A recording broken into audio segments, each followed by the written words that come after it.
Maximum News, I'm Max Derrat, that's Sybsidian. Let's just get right into the news. What is going on with MobyGames? Well, so this is big news, everyone. You remember when Microsoft bought out Activision Blizzard for $70 billion, rounding up, possibly.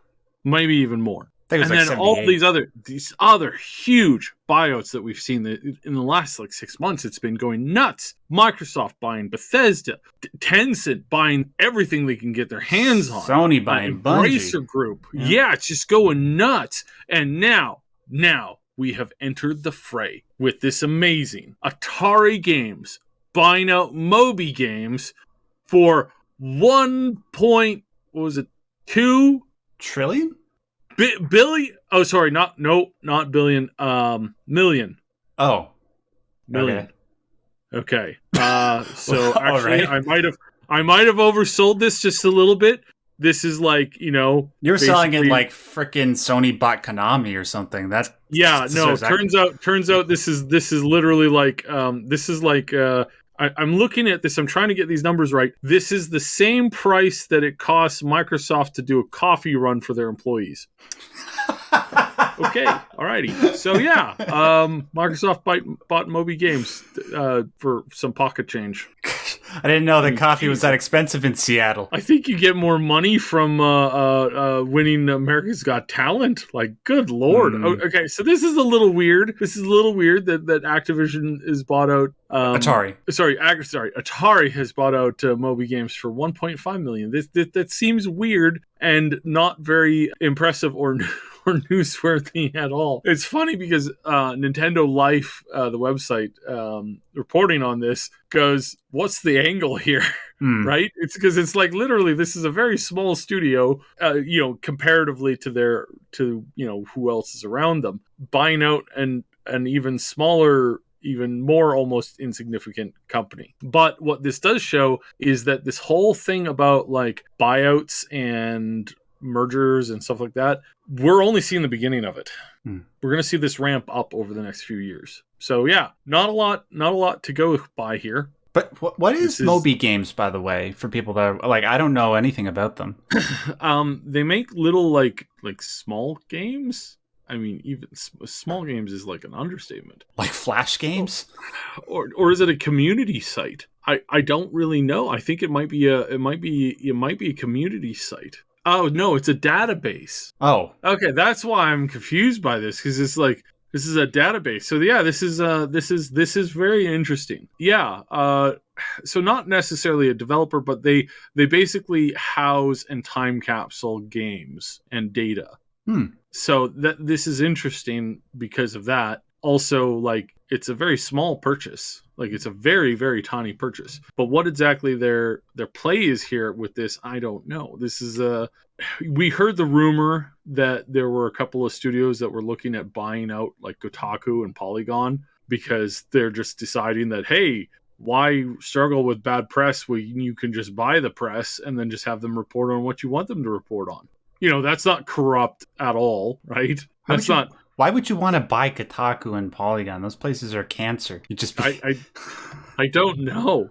It's kind of weird because we had another story that Kotaku did earlier this week, which is really weird. Basically, Kotaku covered Final Fantasy Modder, did a mid-riff of Cloud. Oh yeah, made him look kind of like Prince from the mid-'80s. Yeah, Prince from the mid-'80s, male stripper down at the Chippendales. At the Chippendales. It's like, it was kind of funny. Somebody complained and said, "Oh my God, Mid-Riff. Excuse me, I'm a Puritan from the 1900s, and from the 1600s, and I'm just disgusted by this. Like, ooh, gross. A man with abs showing them. Ugh, gross." So he it's okay if Tifa does it though, because she's a woman, I guess. Okay. Well, I mean, I'm sure they would want to get rid of that too. The same people who are complaining about this are probably also complaining about that. And the modder said, "Oh, okay." So he went back and he added like a heart tattoo to his chest, which made it like below his belly button, which made it like, just ramped up the spiciness of the image just a little bit. and he's like, there's his tummy is covered a little bit more, and that was funny. But Kotaku was like laughing at it, and it's like, why are they laughing at it? Like, aren't they just normally like, like for the Puritanism? Yeah, for the Puritanism, which is really weird. It's like Puritanism, and it's like stuff that we've been seeing from people who've been getting upset at Lost Ark, and they've been getting really mad that there's women in sexy outfits. Never mind the fact that there's like men with chiseled abs and perfect looks, and enormous shoulders with just like can carry a 200-pound sword with ease. It's like, well, you don't look like that, Syb. I look like that, but sorry, go ahead. Oh yeah. I know you look like that. I'm kind of like a cyborg, so I'm kind of like halfway in between that and Master Chief. But still, it's like they're calling this stuff out, and it's like I've said this before on our main podcast a couple of times, that I thought going to a country saying, "Hey, we like this stuff that you got here, but we don't like how it looks or like what it leads to. So we want you to, we're going to take it, but we're going to change it when we bring it back to our homeland, and we're going to make it different." It's like, I thought that was colonialism, and I thought colonialism was bad. Right. Like, I thought we didn't want to do that. But apparently, some of these journalists are like, I have friends in Spain. They have a lot of nude beaches there because nude beaches are not necessarily sexual to them there. It's just not. It's just the way that, their culture is over there.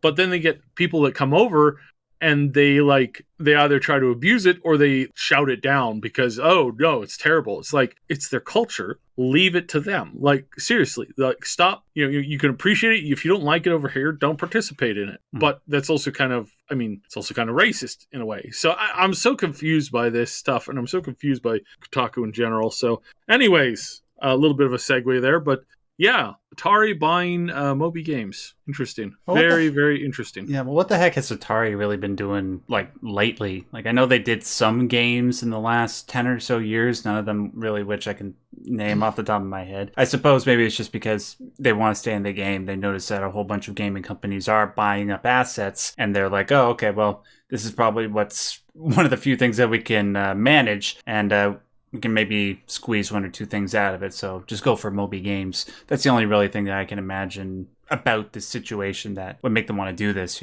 I believe now they're essentially a publisher. Yeah. So it is kind of weird, but yeah, I don't know what their play is. All right, well, maybe we'll find out soon. Anyways, let's get on to something a little bit more spicy. So you brought this to my attention. I see. I don't. For some reason, I'm not subscribed to Valve's news network. I probably should be, because Tyler McVicker, the guy who runs it, he's an absolute G. Apparently, ladies and gentlemen, there are 4, count them, 4 unannounced Valve titles that are in the works. And before you grit your teeth and inhale deeply, no, none of them are Portal 3, Left 4 Dead 3, Half-Life 3, or Team Fortress 3. According to Tyler, he found out about these 4 games by doing a data mine of the recently released, what was it called? Aperture Desk Job, the tech demo that was released with the Steam Deck, the new console that Valve has put out. And in the files for that game, he found references to these aforementioned 4 titles. And I'm going to tell you exactly what they are right now. First up is a recreation of a previously canceled Portal Paint game. I don't know what that means. It's something that involves the Portal universe and being able to paint, I guess. The second one is one that a lot of people have probably been expecting for a long time. It's Counter-Strike Global Offensive port to the Source 2 engine. So just like Fortnite is being ported over to Unreal Engine 5, Counter-Strike's being ported over to Source 2. Yeah, so I don't play it, but I know a lot of people do. It's like the most popular game on Steam right now, and people are either going to love or hate that. 3 is a sequel to Half-Life Alyx, which I'm excited for, even though I don't own a VR headset. Just anything story-related that's set in the Half-Life universe, I'm particularly excited about. And the 4th game is the one that I find to be very, very intriguing, and the one that we happen to have the most information about coming from Tyler McVicker. The 4th game is called Half-Life Citadel. Now, apparently, Tyler, he describes this game in a very, very weird but very intriguing way. He described it as, quote, Left 4 Dead, Alien Swarm, a real-time strategy game, and Half-Life all having a baby. Now, what does that mean? Well, basically, if you know anything about the Half-Life universe, you know there are the Combine, which are the main villains of Half-Life 2 and the subsequent episodes, and Half-Life Alyx, and the rebels who fight against them. I don't know. I have to say that I feel that ever since the beginning, the villains were actually the humans who invaded the Combine. What? What are you talking? What? You didn't wait. You know the story behind Half-Life 1, right? The humans invading the Combine. Yeah, humans invaded alien space and were trying to take it over. No. That's not the Combine. That's Zen. God, I feel like such a nerd right now. That's the... Sorry, like I'm pushing up my glasses. Sorry. Me and my girlfriend had this joke where we pretend to be like total geeks and just like... Well, I mean, it's not the Combine, but like they were attached to the Combine. The Combine came to their defense, which is why... No. The Combine were persecuting the Zen forces. Okay, I need to read up on this. Yeah, it's okay, man. It's like Half-Life 2 came out almost like 20 years ago, so no big deal. But yeah, Combine versus Rebels. Some of the Zen forces are working on behalf of the Rebels, while others are just sort of messing around, sort of displaced from their home of Zen, as we see in the Half-Life 2 and the episodes. But yeah, in this Half-Life Citadel game, it's Combine versus Rebels, team-based, squad-based, class-based, hybrid of a real-time strategy game and a first-person shooter game. Now, as for how that would work, apparently one person will be sort of like a commander, placing other players around a gigantic map and sort of having them try to take control points. This sounds interesting to me because I'm not aware of a game that sort of mixes RTS and FPS elements together. I am. Okay, please. There was a game, I'm trying to remember the name of this. There was a game a long time ago that that you had one player who was basically the RTS, god person, looking down at the battlefield, selecting units and directing them to go in directions and attack certain things. And then there was the FPS players that made up the army, or at least a portion of the army. And as far as I remember, it was absolutely terrible because nobody listened to the commander. Like the commander would be like, go here. And everybody's like, I could be a better commander. I think we should attack the south point. I mean, there's like 10 enemies over there and I'm just one person. But I can take them all. Don't you worry. I got this, man. And then like running off and then like it was just like you were the commander trying to tell your troops to like, maneuver around here. Enemies are coming this direction. And again, all of the players basically were like, no. And then they would rush into the attack just to do regular like, FPS versus, stuff. Mm. So I cannot remember the name of this. 10 points to anybody who gets the 10 points to your house if you could tell me which game that is, what the name of it is, because it's slipping my mind right now. I don't know what it's called. Yeah, please let us know in the comment section below. That normally would concern me. If like one attempt that somebody made of a game like that wasn't that great. But because it is Valve, and Valve only seems to put out games when they actually really truly believe in the product, especially when it comes to the Half-Life universe, I still remain excited. Now, some people might be like, well, what if the game doesn't have a single-player campaign? I only care about Half-Life when it comes to the story. Well, I would agree if we were only getting Half-Life Citadel, and Half-Life Citadel doesn't have a story. But we are apparently getting a follow-up to Half-Life Alyx, so we are getting that story content. Plus, it's not necessarily for certain that Half-Life Citadel is going to be without story content, because according to Tyler McVicker, it does have a single-player campaign.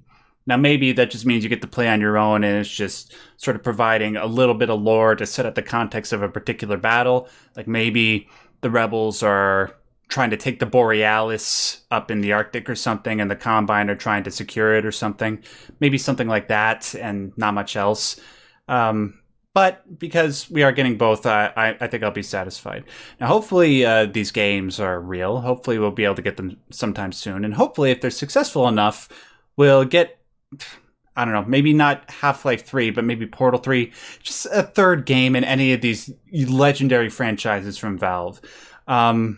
First of all, Syb, are you a fan of the Half-Life games? Are you excited about the concept of any of these 4 games? And do you think that if they're successful, they'll pave the way for a third entry in any of these franchises? Well, I mean, I know that's a lot to answer. Sorry. I don't think we will ever get an actual Half-Life 3. I think we will get a continue, because the story leaked, right? Essentially, yeah. In a lot of ways, a lot of what was has leaked, and I don't think they could ever go back to it unless they just reintroduced it as like a new game, like releasing 1 and 2, and then creating a continuation story, which I honestly think is a good idea. But I don't think Steam can actually... I don't know if they're capable of doing that, or if they want to do that, or if they have the writers to do that or not. It would also kind of risk damaging the originals and a couple different things. But I think the worlds are still alive. Like, Half-Life Alyx did tremendously well for what it is. Mm-hmm. It's still a very high selling game. It's the best VR game ever. Yeah. It's I would agree. Like, as far as like a combat game goes, it's one of the best ones ever, and it's opening up the saga. At some point, I would not be surprised, assuming that the world doesn't nuke itself in the next couple of weeks, that if we ever get full dive technology, I honestly think that if Full Dive was developed by Steam, and Steam was one of the first companies that came out with a Full Dive thing, I bet you more than anything that there would be a Half-Life related game in that game, as well as a Portal game, as well as a couple other things. I honestly think that the chances of them continuing the universe with new tech like that is an absolute given, because it's always been what they've done. They've always wanted to push. They don't want to push the story for, making a 3, a 4, a 5, a 6 with the same assets, with the same technology. They want to push that level of technology past what people are used to seeing. Mm-hmm. And this is their own words. They, like Gabe has come out and said this a number of times, that the next Half-Life game will feature technology that is not in use today. Mm-hmm. Because that's what the previous 2 games did. And I think that they should have come out with more. I think that the story was good enough that they should have continued the story, the journey. But at the same time, if we're looking at this in a mirror of history at some point, going, there was Half-Life 1, then Half-Life 2, and they both used new technology and new ways to play the game. And it was different than anything else that was on the market at that time. And then there was a long drought between then. But then, 30 years later, a Full Dive experience came out, and the Half-Life MMO Full Dive experience became the largest game in human history, and continues with new technology even today, in 50, 60 years of reporting on this. That's what I would imagine that they are going for, and that history could look like. Because again, they've been very set on this, and they've never, despite the writers leaking stuff from time to time and other people, they've never released their full plans for it. Mm-hmm. They have tried, and they did have, they had over 20. I knew it was over 20. I think it might have been even over 40. But I do remember them having over 20 different experiments with other developers. So they allowed other developers to come in and pitch the story to them, that they pitched the game, pitched the concept, and it was everything from side scrollers to RTSs to, a bunch of different things featuring the continuation of Half-Life 3. And each time they looked at it, they said, no, the technology it's just not right now. And again, that makes sense to criticize them for that right up until Half-Life Alyx came out. And then right up until now when this new game came out. Because what they're doing is they're making us understand that there's still things that they want to do within these worlds and within these universes. Maybe they want to pick that up as far as like the amount goes quite quickly. I think that's probably a very good idea. But, you know, what will ultimately come of it, I don't know yet, and we'll have to see, because it's very interesting to kind of track this. So I just hope it doesn't take 20 years before we get some proper like follow-up to Half-Life. Like, I understand that Half-Life 2 was revolutionary, and it is. Like, even if you play it today, the game still holds up remarkably well, especially because of that gorgeous gravity gun. But I imagine if you poll the majority of people who are fans of Half-Life, they don't really necessarily care so much about it being revolutionary. They just care about it being a good game set within the universe. But that doesn't seem to be their policy. And yeah, well, at least we're getting something. And at least we got Half-Life Alyx, which came out a couple years ago. And it looks like we're not going to have to wait too much longer until we get to go back to that universe. Thank God. All right, let's move on to another wonderful video game with several fantastic titles, 10 out of 10, like Half-Life. Although it's not going to actually be about the video game franchise itself, but about the video game franchise getting adapted into a TV show. God of War. According to Deadline, the creators and executive producers of The Expanse and the showrunner for The Wheel of Time, both Amazon Prime Video TV shows, they are apparently trying to bring a God of War TV show to life on Prime Video. Apparently, according to Deadline, this will be the biggest, most expensive production of a video game to TV adaptation to date, topping Twisted Metal, which has yet to come out. Same with The Last of Us and the soon-to-be-released Halo, Arcane, Cuphead, Castlevania, all of them. It's going to be apparently much bigger than that. Thank God, because if you're going to sort of match the epic scale of God of War from the original trilogy and, of course, the more recent semi-reboot of it, you're going to have a huge budget so they can animate stuff like the World Serpent and like whatever the monsters that are in those games. I'm just wondering whether or not they'll go with the Norse mythology or with the Greek mythology. Although I imagine because of the recent success probably both. Both, you think? Yeah. I think there's room to start the story and do like a 7-8 season run essentially with all of the content that's there, and there's a lot more content that's there that they could really enact upon. My only question is, who are they getting to play Kratos? Jason Momoa. Absolutely. That is the last thing I wanted to hear. Why? Because Christopher Judd is the voice of Kratos. Yeah. And I don't know if you've seen him. He's also built like Kratos too. So okay, well, yeah, but like, and David Hayter is the voice of Solid Snake, but I don't want him playing the live action version of Solid Snake. And true. So I mean, I don't know. It's one of those things where it's like I love Christopher Judd so much. Yeah, he's the man. Yeah, he's one of my all-time favorite actors. I met him 3 times, I think, and he's great. Like he's awesome. And he's awesome because of like his genuine smile. Like people, they put on the smile for like TV. Then there's Christopher Judd who's smiling because he's entertained by what's going on around him, and he likes what's going on around him, and he just smiles naturally. It's like that kind of a thing is really hard to get, and he's an amazing actor, and he's pretty I grew up watching him all the time. So yeah, pretty awesome. Yeah. And definitely what I would say, I would definitely be very interested to see, because maybe they're not doing it. Maybe it's like semi live action.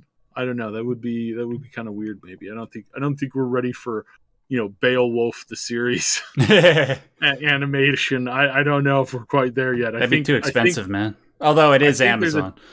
there is a time, I think in the future, there is a day when that's coming. And it's kind of funny because we'll have gone almost full circle, right?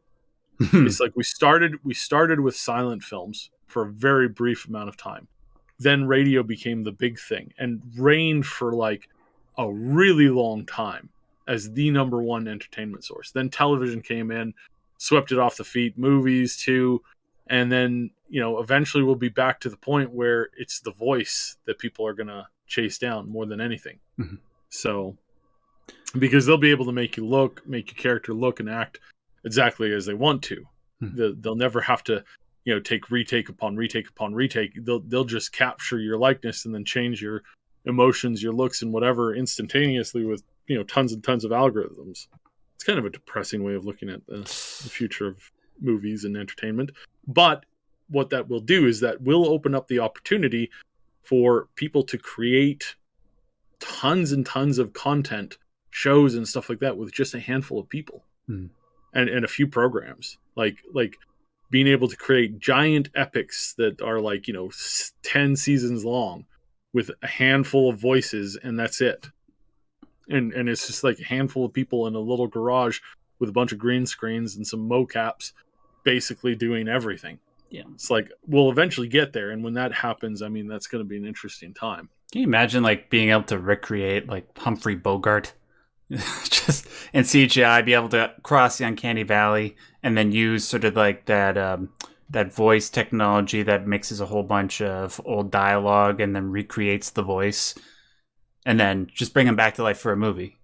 That would they're already sort of doing that in regards to concerts for people like Buddy Holly and Roy Orbison. Why not for the old actors when movies get there? And well, I mean, they already did that for what? For Star Wars. Leia. Yeah, Star Wars. Star Wars has already done that. Carrie Fisher. We'll start to see it more and more for sure. Mm-hmm. And there are some people who I suppose at this point will never really die, right? Like there's some iconic figures in cinematography that, as long as their estates release the ability to recreate them, that we'll see them forever. Mm-hmm. Clint Eastwood is never going to die. And when he actually dies, it'll probably be around the time this technology comes out, and we won't even know, right? Because, the guy's got to be nearly 100 years old, and he's got no signs of stopping anytime soon. Yeah. Nope. Yeah. It's cool, though. I have hope for this, too. Apparently, The Expanse, I've never seen it, but a lot of people say it's fantastic. Apparently, it's like Game of Thrones in space. It's absolutely fantastic. It's a great show. Yeah, hopefully good books, but they've managed to bring it live in the show just really, really well. They've captured it really, really well. Yeah, I really want to see it. Like my buddy, you remember Black Pencil Ninja when he did the show with us? He's absolutely enamored with that show, and he's been begging me forever to see it. I will see it soon. Me and my girlfriend are currently going through Death Note at the moment. And The Wheel of Time, I actually watched the first season of that. Pretty good. Not great. It's not like a replacement for the high fantasy of movies like Lord of the Rings or anything like that. But if I like hearing that the people behind that show are doing God of War, I feel pretty safe and secure knowing that they're behind it. Go ahead. I'm not surprised that it's taking you this long to get through Death Note. I mean, I thought, 2 minutes at a time is just brutal for me. And I mean, the movie is what? It's an hour and a half long. So I meant the TV show. I understand. You gotta put a couple hours between each. Oh, the TV show. Yes. Okay. The anime, the original. Right. Actually, that makes a lot more sense now. I mean, still, it would be about the same, to actually be able to go through the Death Note movie without becoming incredibly sick or just really really unhealthy. It's same with the Dragon Ball Z live action movies. It's like you have to get somebody to wire you into a chair, strap you down, force your eyeballs open with that face rigging machine, and then Clockwork Orange playing a minute or two of the movie at a time, will make you not go insane. But if you go past 5 minutes, I mean, your sanity is gone. I mean, you're just Why would anybody make this? Why would anybody destroy the IP of Dragon Ball? Why would they do this? This is horrible. Why does this person, why did they cast that person in that role? That kind of stuff. It's normal. I read the other day, I haven't seen that movie, but I know everybody hates it. And apparently the lead actor for the guy who played Light, or whoever the American version of Light is, said he hated the script, but he only did the movie because he just loved the anime so much and he didn't want to pass up this opportunity to play Light. Right. Yeah. Anyways. So I'm excited. It's probably going to be 3 or 4 years off at least. We'll have plenty of time to indulge in stuff like Twisted Metal and the new season of Arcane, and then Lord of the Rings will be coming out from Amazon Prime soon. Hopefully that's good. Soon we will have Fallout. I cannot wait for that show. That too, yeah. And apparently, sorry, I'm assuming it's going to be terrible because it's being made by Hollywood people, and I mean they're just really garbage at what they do recently. Mm-hmm. But I'm hoping, I'm crossing my fingers, I'm praying every day, please don't let this show be garbage. Please let it have some semblance of coolness to it. Please. Yeah. So yeah, that's my ever hopeful wish. Yeah. Well, it seems like the trend is to take video game properties a little bit more seriously. I mean, Uncharted wasn't that great, but Arcane was. Cuphead is apparently okay from a lot of people's perspective. Sonic was good. Let's hope that trend continues with these new adaptations. All right, one final story before we cap off this episode of Maximum News. I can't believe we're going to be talking about this, but it's of all the stories that happened in the last week, these are the 4 best that we could come up with. Skull and Bones. Remember that game from Ubisoft that was announced back in 2017? I remember that game. Way back in my youth, we were thinking, what would be great? Have a sea ship game where you had tall sails and you could sail the ocean blue with other pirates, and you could do things all in the Assassin's Creed universe. It was a great concept back in the day. I remember Johnny back then when he didn't have gray hair everywhere. Yeah, that one. Yeah, I remember it. It's Johnny. Okay. Well, yes. In case you guys don't know, Skull and Bones, it was this game that was announced back in 2017. It was originally going to be... before I give you the actual news, I'll just give you a bit of a summary of the timeline of this game. So, yeah, as Syb said, it's this game where you can play as a pirate, you can sail a ship, a lot like you could in Assassin's Creed 4 Black Flag, and engage in combat and explore the sea, right? Sounds cool. Apparently... for the last 8 years, it's been in development for 8 whole years. So that'd be from 2014. And originally when it was first conceived, it was going to be an expansion for Assassin's Creed 4, but then it was going to be an MMO spin-off called Black Flag Infinite. Now, where we've heard that name before. I wonder where we've heard that name before. Right. And then it became its own project. And then all the huge mess just started to happen. So check this out. It was originally going to be focused on letting players engage in naval exploration and battle in the Caribbean Sea, right? Obviously. Then... I couldn't believe this when I read this.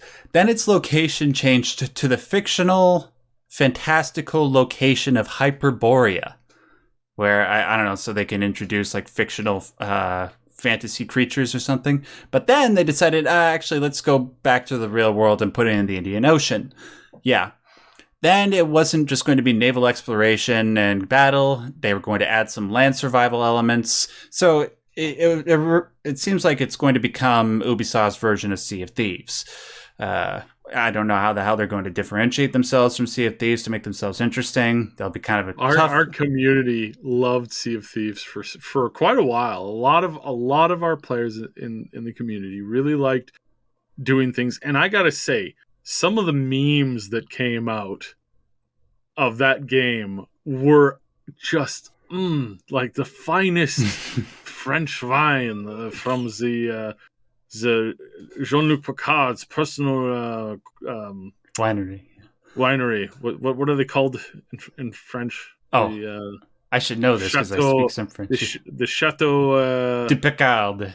the Chateau de Picard. It was some of the finest wine you'd ever known. It was amazing concept, but yeah. Yeah. And then, so it's sort of been in development hell for the last 5 years since it was announced, going through all these different changes. As of this point, it appears to have cost Ubisoft over $120 million, although the last time we heard that number was back in July of last year, so it's probably gone upwards of maybe 20 or 30 more million, so let's say 150. Yeah, so at the end of all this, the only question that really seems to cross my mind, Saib, is where the hell is Beyond Good and Evil 2? Because I don't care about this game, man. I'm sorry, but I know a lot of people do for some reason. I figured we'd just talk about it just so we could have a laugh. But seriously, where the hell is Beyond Good and Evil 2? I want to play that game. At least what was promised. I mean, how long has it been? Right. Yeah, since the first one. But did you see the trailers? No, I mean, how long has it been in development? Beyond Good and Evil?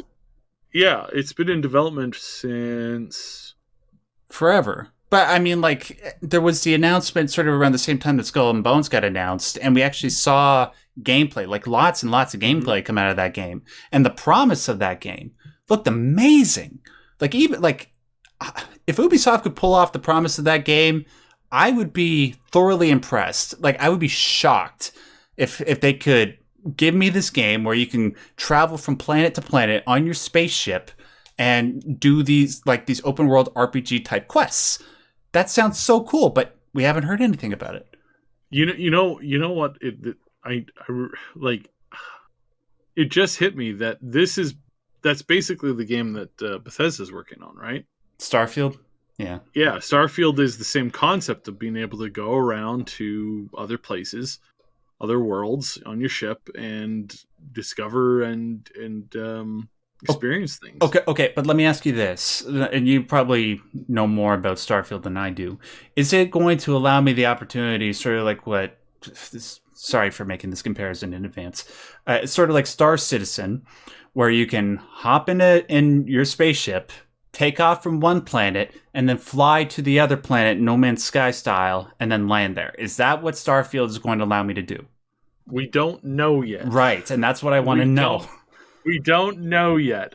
We don't know if there's going to be a loading screen. We don't know if going into the ship is a loading screen. We don't know how exactly they're handling this, or how open world it is, or conversely, how narrow it is. We have a promise from Bethesda that this is a Bethesda game. We have a promise from Bethesda that it's going to be an open world game. We have a promise from Bethesda that they've learned lessons from the past and they don't want to repeat the mistakes of 76. That they understand that they messed it up in every way possible. At the same time, they're trying to do right with that game. They've just announced that they have a 5-year. They've extended the game's. They've extended 76 for 5 more years with new content, going back to older locations from Fallout 3, opening up more lore, opening up more story, continuing to improve the core game experience.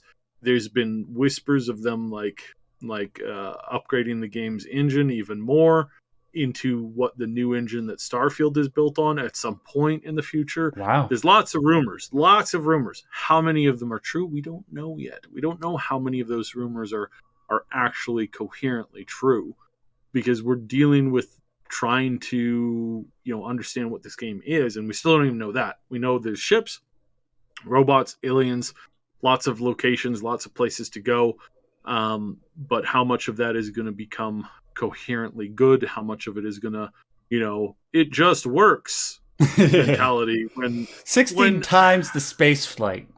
Yeah, 16 times the detail and it's not. So, I mean, I have small hopes. My hopes in General Studios have been crushed over the last few years. It's like every time we were expecting something good, every time we thought we had people from studios telling us, look, man, this is going to be great. Look, man, we're reinventing the wheel. Look, man, this is going to be the greatest game ever. You will not believe what you're getting. I have been working on this game for the past 3 years, and it is better than anything I have ever seen before. Apparently, they're blind.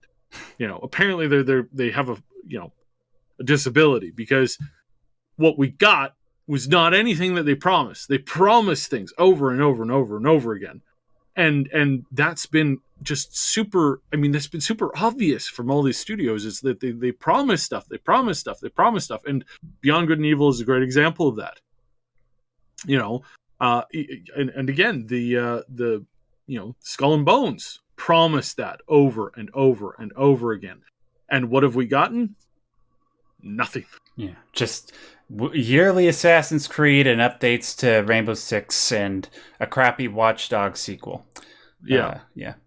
So are we going to see something new and amazing and beyond our expectations at some point? At some point, yes, but I'm worried that might be like, a couple decades away. Yeah. I'm worried that might have to come at the hands of some indie developer who uses an AI and a bunch of other stuff and creates this massive, endlessly, unraveling universe of coolness.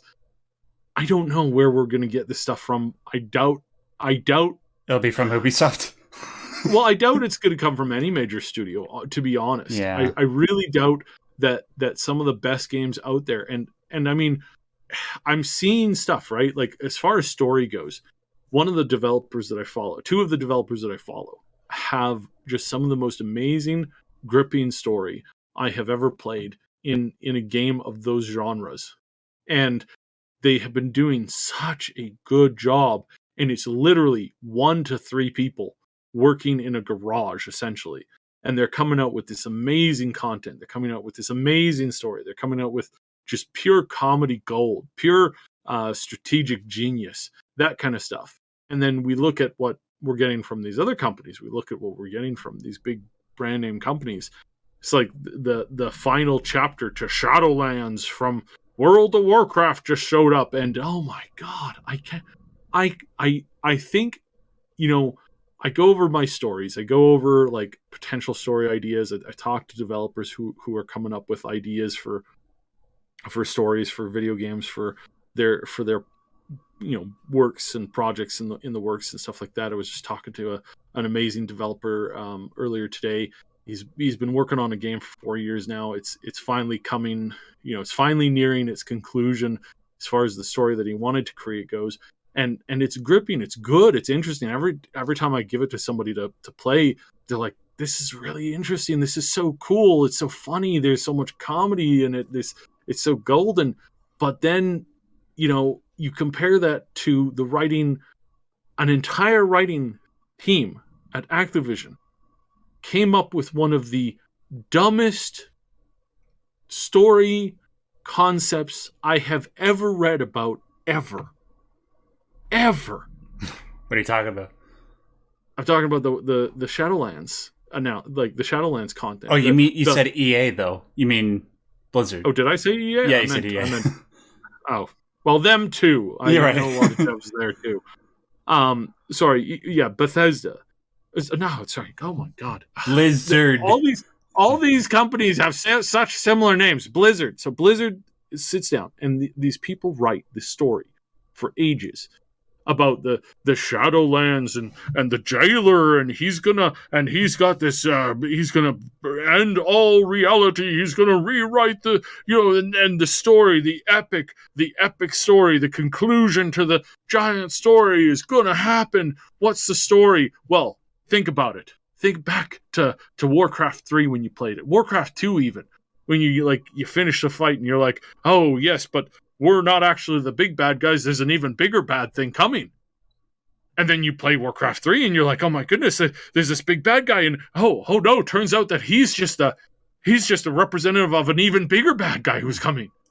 And then you get into World of Warcraft and you play the vanilla, and turns out there's a bigger bad guy coming. And then you play, the expansion, the first one, and Burning Crusade, and there's a bigger bad guy coming. Oh my god! And then you Lich get to King, and Lich King, and the dragon, and then you just keep on going. Yeah. And every time there's I was trying to unite everybody so we could fight an even bigger evil that was coming.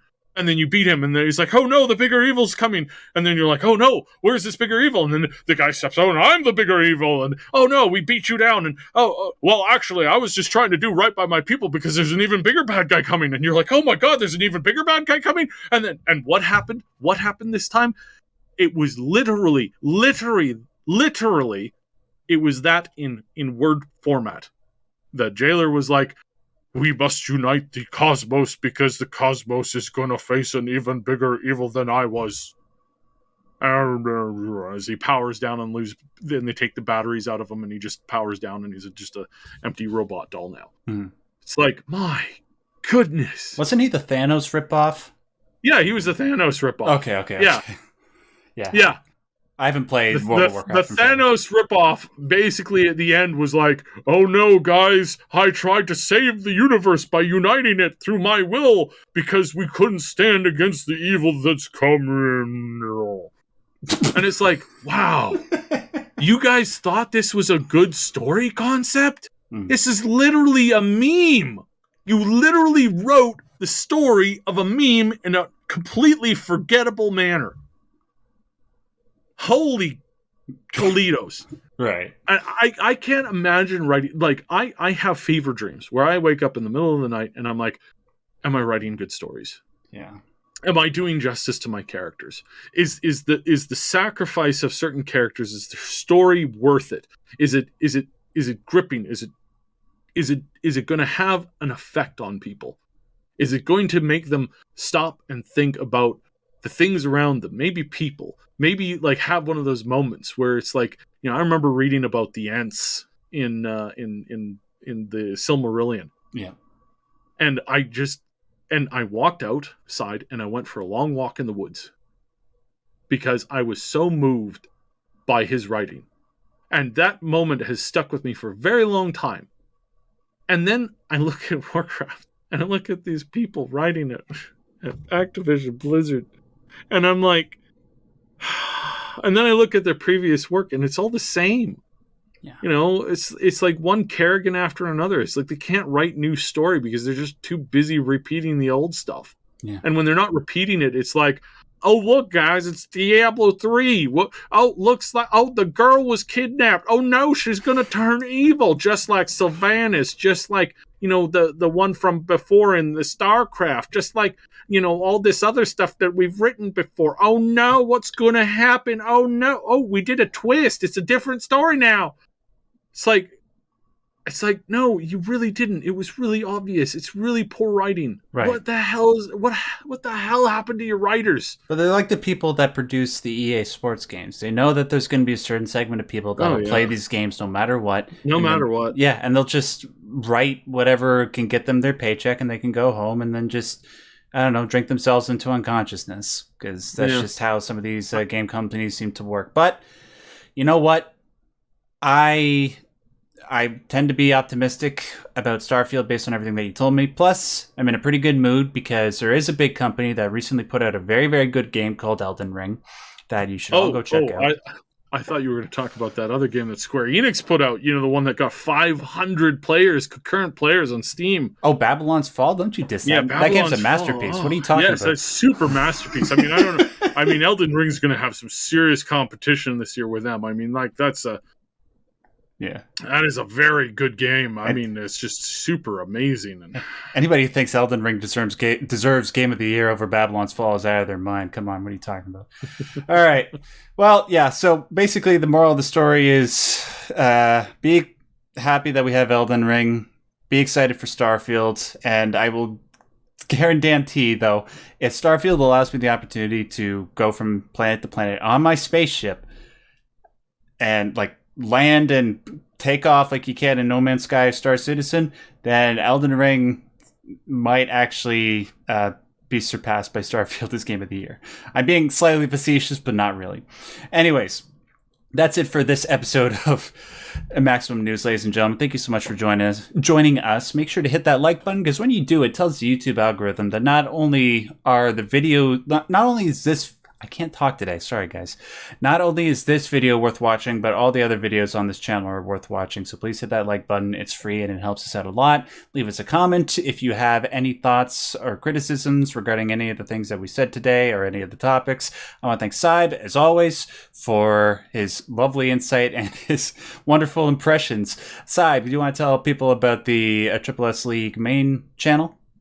Yeah, the Triple S League. Ash has been putting out a lot of Dying Light. At some point, he's going to do some content on Elden Ring. He was just so busy and so behind with all the stuff and the content that we were trying to get out with Dying Light that he's moving on to that. We are really close, very, very close to wrapping up on a major project that we've been working on for a very long time. We will be able to start talking about it in 11 days. Nice. Very, very exciting. In 11 days, we can officially start talking about the project. If you're in our community, if you've been following us, you've been hearing whispers about it for a while. This is a big. It's a big step for us. This is one of the biggest steps that we've taken as the two of us, as far as like things and planning and setting up for the future of not just here on YouTube, but like us as a community, us as a with the content that we have planned in the future, with the stuff that we're working on. Moon and I have been working on a ton of stuff. We have some really cool things, and the first big step, the first big move forward on this stuff is happening in about 11 days, give or take a little bit. We've got some other stuff, like we need to make sure that everything's in row and ready for us to go on, ready for us to talk about it, ready for it to like come in and go be perfect. Yeah. We're waiting on it. It's very close. It's getting closer by the day. And once that happens, hopefully we'll have a little bit more time to focus on some things. The story's been great so far. Our story, the story of us, the channel, and we appreciate everybody who gives us a follow, everybody who joins our community, who pops into the Discord, who talks and chats with us. We appreciate all of you guys so much, because you are helping us to do things that are impossible without you. And we really appreciate you guys, and we really appreciate everybody who comes along and joins us for the ride. I know a little bit about the project. I'm very excited for all you guys to check it out, and I'm excited to learn more about it as well. I'm very happy for you, man. And then you guys can just find me on YouTube or any of the other forms of social media. Just add Max Derrat. I'll put links to my stuff and Syb's stuff in the description box below. Thank you guys, and until we do this again next week, I want to remind you, as always and as per usual, y'all stay yellow. Goodbye.